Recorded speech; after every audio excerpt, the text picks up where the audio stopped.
परम पूज्य मां शारदे के चरणों में नमन करता हूं।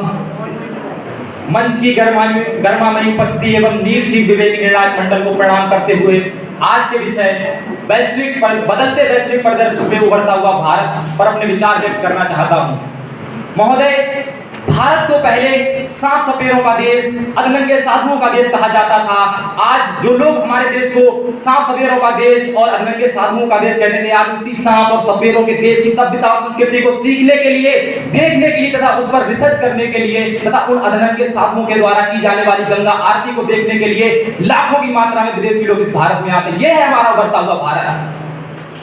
बात करें, यदि बात की जाए, पहले यदि विदेश में किसी संसद में भारत का नाम लिया जाता था तो उन लोगों के समक्ष एक चित्र प्रस्तुत हो जाता था जिसमें अशिक्षा, गरीबी, भूखमरी और बेरोजगारी आता था। लेकिन आज ये भारत वह भारत नहीं है। आज ये भारत विश्व में आने वाले संकटों को आसानी से निपटा सकता है। हमारा पड़ोसी देश श्रीलंका इस समय आर्थिक संकट से गुजर रहा है। उसके लिए 40,000 टन चावल भारत ने निर्यात किया है। ये है हमारा बदलता हुआ भारत। बात करें नेतृत्व की करें तो हमने स्वतंत्रता के पश्चात कई युद्धों को देखा है, लड़ा है तथा कई गृह युद्धों से भी हमने सफलता हासिल की है। महोदय, बात 1974 की हो, 1980 की, जब हमने अमेरिका से सुपर कंप्यूटर जो मौसम का जानकारी देता उसको मांगा, उन्होंने मना कर दिया। 1998 में हमने परमाणु परीक्षण किया, सफल हुआ। कई देशों के साथ अमेरिका ने हमारे ऊपर आर्थिक प्रतिबंध लगा दिया।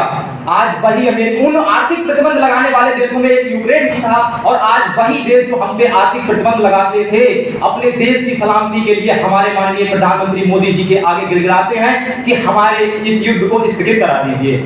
यह है उभरता हुआ भारत। वही अमेरिका जो हमेशा वर्तमान कांग्रेस में हमको प्रतिबंध लगाता था, आज वो मोदी जी के आगे हाथ जोड़कर अभिवादन करता है। यह है उभरता हुआ भारत। बात है कि अर्थव्यवस्था की करें तो किसी स्त्री के लिए सबसे बड़े शर्म की बात यह होती है कि उसका मंगलसूत्र गिरवी रख दिया जाए और किसी देश के लिए सबसे बड़े शर्म की बात यह होती है कि उसका सोना तक गिरवी रख दिया जाए। 1991 में हम आर्थिक संकट से गुजर रहे थे। विश्व बैंक में हमें अपना सोना गिरवी रखना पड़ा, लेकिन हमारे कुछ प्रयासों से सन 2010 आते आते हमने उस सोने का 3 गुना सोना खरीदा और आज विश्व बैंक को कर्ज देने वाले देशों में हम 42वें नंबर पे आते हैं। यह है हमारा उभरता हुआ भारत। पहले भारत में आयात अधिक, निर्यात कम होता था। पहली बार भारत ने 400 लाख करोड़ का निर्यात किया है, जो भारत की अर्थव्यवस्था को सुधारने में परम सहयोगी है और इसके माध्यम से हमारे देश की अर्थव्यवस्था और विश्व की अर्थव्यवस्था संभल रही है। बात यदि रिसर्च और डेवलपमेंट की करें तो पहले हम अपने सैटेलाइट्स को अमेरिका के द्वारा या किसी अन्य देश के द्वारा अंतरिक्ष में छोड़ते थे।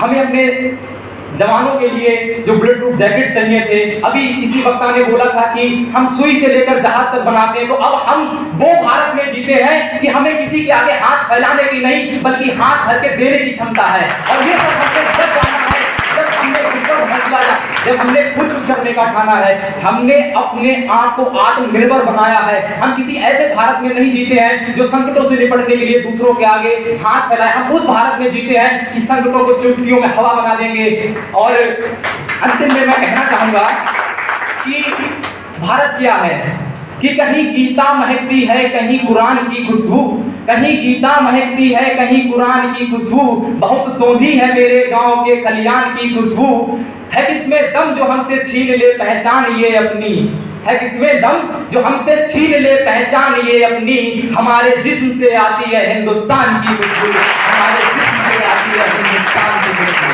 जय हिंद, जय भारत।